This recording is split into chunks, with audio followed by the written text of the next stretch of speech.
नमस्कार।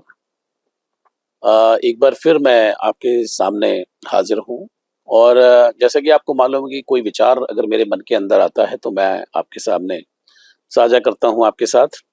तो आज मैं जिस विषय पर बोलने वाला हूँ, वो है कि जीवन एक यात्रा है और बड़े सारे लोग जो हैं इससे कन्फ्यूज़ होते रहते हैं, वो इसको संघर्ष समझते हैं।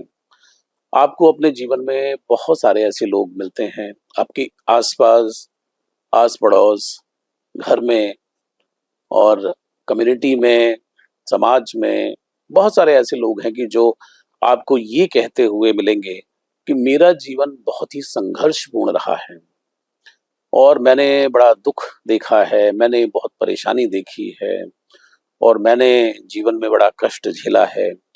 तो मैं आपको यहाँ ये बताना चाहता हूँ कि किसी भी व्यक्ति का इतिहास आप उठा कर के देखें कि उसकी जो जीवन यात्रा है, वो बिल्कुल अलग होती है। क्यों अलग होती है व्यक्ति की जीवन यात्रा? क्योंकि व कोई भी व्यक्ति जो है, वो अपनी परिस्थितियों, अपनी हालातों, अपने परिवेश की उपज है।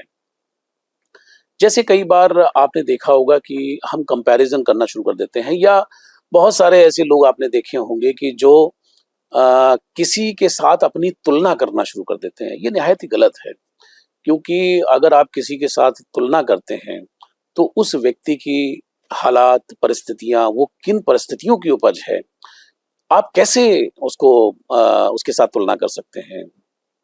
सचिन तेंदुलकर अपनी परिस्थिति की उपज हैं। हाँ?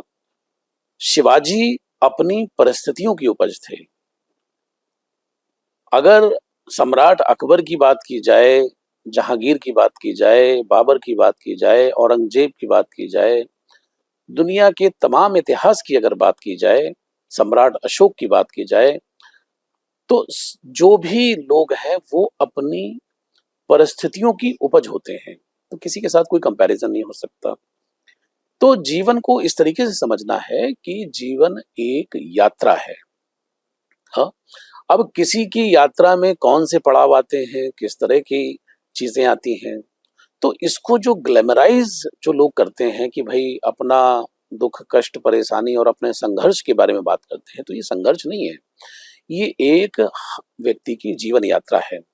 जैसे प्रकृति की का आप देखते हैं कि सुबह होती है, फिर दोपहर होती है, हर दिन एक जैसा नहीं होता, हर शाम एक जैसी नहीं होती, हर रात एक जैसी नहीं होती। कभी आप गमज़दा होते हैं, कभी आप खुश होते हैं, कभी आपको बहुत अच्छा लग रहा होता है, कभी आप रोमांटिक होते हैं। है नहीं? कोई दिन बहुत अच्छा होता है, कोई दिन बहुत बेकार जाता है आपका।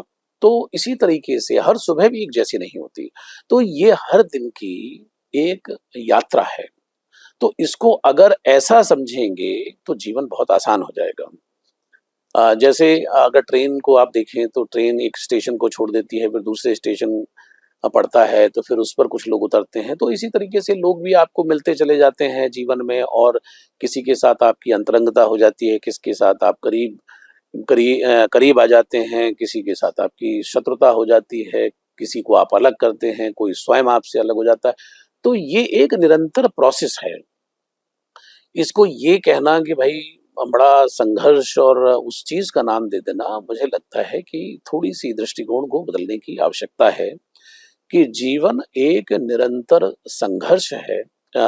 सॉरी, जीवन एक निरंतर यात्रा है और उस यात्रा में कई पड़ाव हैं और उन कई पड़ावों से व्यक्ति सीखता है, उन अनुभवों से बहुत कुछ सिंचित ज्ञान जो है वो प्राप्त करता है और इसी तरीके से एक बिंदु आता है कि जब व्यक्ति पूरा हो जाता है।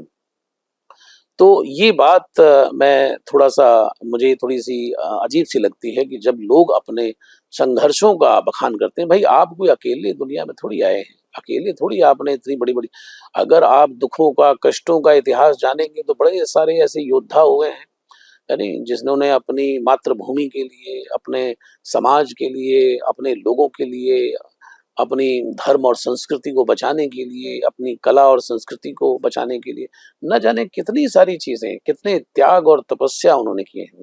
अब अगर वो अपने संघर्षों का बखान करना शुरू कर दें, तो फिर तो एक बहुत लंबी फ़हरिस्त हो जाएगी, तो आपके संघर्ष तो बड़े कम नज़र आएँगे।